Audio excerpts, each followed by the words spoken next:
Hello dear students, welcome to the online physics classes conducted by Amri Senior Secondary School. आज हम करने जा रहे हैं क्लास +2 का यूनिट 1 इलेक्ट्रोस्टैटिक में से टॉपिक है हमारे 1C चैप्टर का potential due to group of electric charges. ठीक है, लास्ट लेक्चर्स में हमने पोटेंशियल फाइंड आउट किया था due to a single point charge. तो आज हम नंबर ऑफ अगर इलेक्ट्रिक चार्जेस आ जाएं, एक चार्ज की बजाय बहुत सारे चार्जेस आ जाएं, देन हम कैसे पोटेंशियल डिफाइन करेंगे, हम उसको एक्सप्लेन करेंगे। ठीक है, मीन्स हमारे कहने का मतलब ये है, सपोज करो एक पॉइंट है यहाँ पर P, ठीक है, और इसके आसपास है नंबर ऑफ चार्ज, जैसे एक Q1 चार्ज हो गया, एक -Q3 चार्ज हो गया, एक Q2 चार्ज हो गया। ठीक है, और इन तीनों चार्जेस की वजह से इस P पॉइंट पर क्या पोटेंशियल होगा वो हम फाइंड आउट करेंगे। मान लो Q1 से यहाँ तक का जो डिस्टेंस है हम R1 ले लेंगे, Q3 से P तक का डिस्टेंस हम R3 ले लेंगे, और Q2 से P पॉइंट तक का डिस्टेंस हम ले लेंगे R2। ठीक है, ऑल चार, और एक कंडीशन ज़रूर आपने याद रखनी है कि जो सभी ये चार्जेस हैं, all charges should be point charges. सारे के सारे चार्जेस कहते क्या होने चाहिए, हमारे पास पॉइंट चार्जेस होने चाहिए। ठीक है, ये छोटे चार्ज होने चाहिए, ये नहीं कि बहुत बड़ा चार्ज रख दिया, छोटे छोटे टेस्ट चार्ज, पॉइंट चार्ज होने चाहिए। और अगर कहते नंबर ऑफ ये सारे चार्जेस स्पेस में आ जाएं और किसी एक पॉइंट पर पोटेंशियल फाइंड करने के लिए बोला जाए तो आप कैसे करोगे। ठीक है, और हमें तो पता है पोटेंशियल एट ए पॉइंट हम कैसे निकालते थे, के into Q divided by position vector. तो अब पोटेंशियल हमने फाइंड करना है इस पी पॉइंट पर, तो कैसे निकालेंगे, सभी का जो पोटेंशियल है हम उसका वेक्टर सम कर देंगे। जैसे Q1 की वजह से क्या पोटेंशियल आएगा, के Q1 ओवर R1 प्लस के Q2 ओवर R2, और ये माइनस का चार्ज है तो इसलिए हम यहाँ लिख देंगे माइनस का, -Q3 ओवर R3। इस तरह से हम ये पोटेंशियल फाइंड आउट कर सकते हैं। ठीक है, ये तो जस्ट जनरल आपको समझाने के लिए है, आगे हम एक्सप्लेनेशन में भी करेंगे, इसे एक्सप्लेन भी करेंगे कि हमने कैसे किया है। सो जनरली हम मान लेते हैं, जनरली हम सपोज कर लेते हैं, जैसे यहाँ पर है पॉइंट P, ठीक है, और यहाँ पर नंबर ऑफ चार्जेस जो हैं अलग अलग जगह पर प्रेजेंट है, और हमें पूछा जाएगा इन अलग अलग चार्जेस की वजह से इस पॉइंट पर टोटल नेट पोटेंशियल कितना होगा। तो वही हम पहले इनका पोजीशन वेक्टर भी ड्रॉ कर लेंगे, यानी कि डिस्टेंस ड्रॉ कर लेंगे। यहाँ पर आ जाएगा R5, ये आ जाएगा R4, R3, R2 and this is R1। ठीक है, तो हमारी स्टेटमेंट में वो क्या बोलेंगे, suppose there are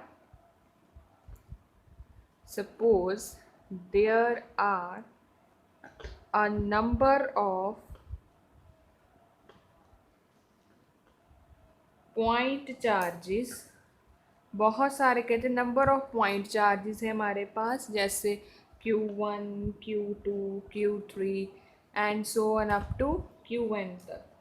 eight distances, उनका डिस्टेंस भी कितना होगा, जैसे उनके टर्न वाइज डिस्टेंस भी होगा, R1, R2, R3 so on up to Rn तक रिस्पेक्टिवली। ठीक है, फ्रॉम द पॉइंट, कहाँ से होगा ये डिस्टेंस, from the point P, okay, where, from the point P where electric potential is to be calculated. उस पॉइंट P से जहाँ पर हम क्या करेंगे, इलेक्ट्रिक पोटेंशियल कैलकुलेट करेंगे। ठीक है, उस पॉइंट से लेकर उन चार्जेस तक का डिस्टेंस ये R1, R2 so on up to Rn terms तक होगा। ओके, क्लियर है यहाँ तक। सो यहाँ तक अब हमें क्लियर हो गया हमारी स्टेटमेंट क्या बन सकती है। हम नेक्स्ट क्या करेंगे, चलिए मैं यहाँ ऊपर से रब कर देती हूँ। आगे हम टर्न बाय टर्न के पोटेंशियल लिखेंगे। जैसे फर्स्ट चार्ज की वजह से क्या पोटेंशियल होगा उसको हम दे देते हैं V1 नाम दे देते हैं। That is V1 equals to K into Q1 over distance कितना है R1, तो K की वैल्यू होती है 1/4πε0। ऐसे भी हम इसे लिख सकते हैं, ठीक है। और अगर आप V3 की बात करोगे तो अब V3 कैसे होगा, just same 1/4πε0 Q3 position vector नीचे R3, ठीक है। सिमिलरली V2 कैसे होगा 1/4πε0 Q2 over R2 and so on. V n terms तक कैसे होगा 1/4πε0 Qn ओवर Rn, अगर हमारे पास n number of term position vectors हैं, ठीक है। तो आगे अब हम क्या करेंगे, अगर आपको याद हो हमने इलेक्ट्रोस्टैटिक्स में किया था सुपरपोजिशन प्रिंसिपल, ठीक है। सो यूजिंग क्या यूज़ करेंगे हम, सुपरपोजिशन प्रिंसिपल। और सुपरपोजिशन प्रिंसिपल में क्या होता है, जितनी भी इलेक्ट्रोस्टैटिक फोर्स थी सभी का क्या कर देते थे, वेक्टर सम। तो सेम केस जहाँ पर अप्लाई होगा। अब यहाँ पर हम क्या करेंगे, जितने भी ये पोटेंशियल्स निकालने हैं सभी का क्या कर देंगे, वेक्टर सम, ठीक है। तो वेक्टर सम कैसे आ जाएगा इनका, जैसे टोटल नेट पोटेंशियल है हमारा V, so V equals to आ जाएगा V1 plus V2 plus V3 plus so on Vn, ठीक है। सो अब क्या करेंगे, इन सभी की वैल्यूज को ऐड कर देंगे, ठीक है। लाइक V1 की क्या वैल्यू है 1/4πε0 Q1 over R1 plus V2 की क्या वैल्यू है 1/4πε0 Q2 ओवर R2, ठीक है। And so on 1/4πε0 Qn over Rn, ठीक है। अब यहाँ से क्या करेंगे 1/4πε0 कॉमन आ रहा है, उसे कॉमन निकाल लेंगे। अंदर क्या बचेगा हमारे पास Q1 over R1 plus Q2 over R2 plus so on Qn over Rn, ठीक है। तो इसके आगे अब हम क्या करेंगे 1/4πε0 तो कॉमन आ गया, ठीक है। तो उसे एज इट इज़ ही रहने देंगे 1/4πε0। और इनको एडिशन की जगह हम एक और जो है टर्म यूज़ कर सकते हैं, उसे बोलते हैं समेशन। समेशन का मतलब भी यही होता है कि सारी टर्म्स ऐड कर रहे हैं। सो आई इक्वल्स टू 1 से लेकर कहाँ तक है n टर्म्स तक, और इधर आ जाएगा Qi ओवर Ri। तो ये हमारा तरीका है नेट पोटेंशियल निकालने का, अगर नंबर ऑफ चार्जेस स्पेस में गिवन हो और सिंगल एक पॉइंट पर बोला हो कि हमने पोटेंशियल फाइंड करना है, तो इस तरह से हम फाइंड आउट कर सकते हैं, ठीक है। क्लियर है। तो अभी हम एक न्यूमेरिकल हम सॉल्व करते हैं। हमें इस तरह का न्यूमेरिकल भी पूछ सकते हैं कि where is potential V0 on line joining two charges. ये दो चार्जेस हैं, एक है हमारा प्लस Q चार्ज और एक है -3Q चार्ज, इनके बीच सेपरेशन डिस्टेंस है A। तो वो पूछ सकते हैं कि यहाँ पर इन दोनों चार्जेस को जो ये लाइन जोड़ रही है, इस लाइन जॉइनिंग पर कहाँ पर पोटेंशियल V जो है वो ज़ीरो हो सकता है, ठीक है। तो कहाँ पर ज़ीरो हो सकता है, तो दो केसेस हो सकते हैं। सबसे पहले हम लेते हैं एक सेंटर X। सेंटर X जो है डैट मीन्स इसके मिड पॉइंट पर भी कहते हैं पोटेंशियल जो है वो ज़ीरो हो सकता है।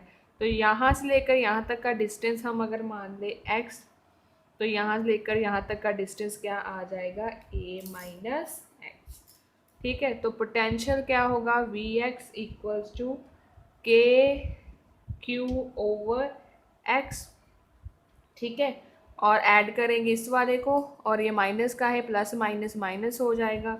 So minus of 3KQ over A minus x. 3 पता चल गया ना, क्योंकि चार्ज यहाँ पर सिंगल है Q, इसलिए Q आया। जहाँ पर 3Q है तो इसलिए 3 मैंने आगे लिख दिया, Q को पीछे रहने दिया। और इसका सेपरेशन डिस्टेंस x है और इसका A माइनस एक्स है। तो पोटेंशियल हम मान लेते हैं, क्योंकि हमें उन्होंने कहा है कहाँ पर पोटेंशियल जीरो होगा, तो हमने कहा इसे सेंटर पर पोटेंशियल जीरो होगा। तो that is why V x को हमने लिख दिया ज़ीरो, और हमारी टर्म आ जाएगी कुछ इस तरह से KQ by x minus K3Q over A minus x. और इस टर्म को यहाँ पर रख दो, यहाँ पर आकर प्लस की हो जाएगी, तो आ जाएगा 3KQ over A minus x equals to KQ over x. तो KQ कैंसिल हो गए, इनकी क्रॉस मल्टीप्लिकेशन कर दो, क्या आ जाएगा 3x equals to A minus x. और यहाँ से हम A की वैल्यू निकाल सकते हैं 3x, x उधर जाके हो जाएगा plus x, so A equals to आ जाएगा हमारा 4x। और x की वैल्यू निकालो, क्या आ जाएगी हमारी A बाय 4। ठीक है, एक तो यहाँ पर हो सकता है, और दूसरा केस है इस पोजीशन पर भी, यहाँ पर भी, इस पोजीशन पर भी, इस प्लस क्यू चार्ज की इस पोजीशन पर भी हमारा जो पोटेंशियल है वो ज़ीरो हो सकता है। तो मान लेते हैं यहाँ पर कोई पॉइंट R है, कितनी दूरी पर है, ये y दूरी पर है। इस पॉइंट पर हमने पोटेंशियल को ज़ीरो करना है, ठीक है। और दैट इज़ वाई मैं यहीं पर सॉल्व कर लेती हूँ। चलो इसे रब कर देते हैं, कैसे आएगी Vy इक्वल्स टू, अब इसकी वजह से पहले चार्ज की वजह से KQ ओवर डिस्टेंस कितना है y, प्लस माइनस माइनस फिर 3KQ ओवर, अब यहाँ का डिस्टेंस ऐड करेंगे प्लस दिस डिस्टेंस ऐड करेंगे A plus y।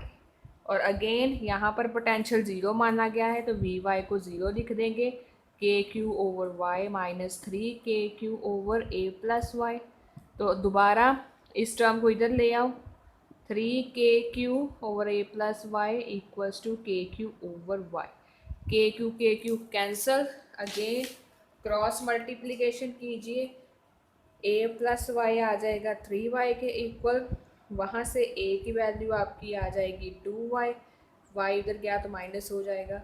So here is y की वैल्यू क्या आ जाएगी हमारी A बाय 2। ठीक है, सो दोनों केसेस में देखा हम वैल्यूज़ निकाल सकते हैं इस पोटेंशियल को ज़ीरो करके। डैट मीन्स इस पॉइंट पर और मिड पॉइंट पर लाइन जॉइनिंग पर हमारा पोटेंशियल ज़ीरो हो सकता है। Okay, so here is your homework for assignment. First question है define SI unit of electric charge. बच्चे आपने बहुत सारे टॉपिक कवर कर लिए हैं इस इलेक्ट्रोस्टैटिक यूनिट्स के, अब आपको बेसिक्स जो है क्लियर हो जाने चाहिए। तो इस असाइनमेंट से पता चल जाएगा आपको बेसिक्स क्लियर है या नहीं है। सो पहला क्वेश्चन है कि आपने एसआई यूनिट डिफाइन करने हैं इलेक्ट्रिक चार्ज के। दूसरा है आपने पोटेंशियल डिफरेंस के यूनिट्स बताने हैं, what is the SI unit of potential difference.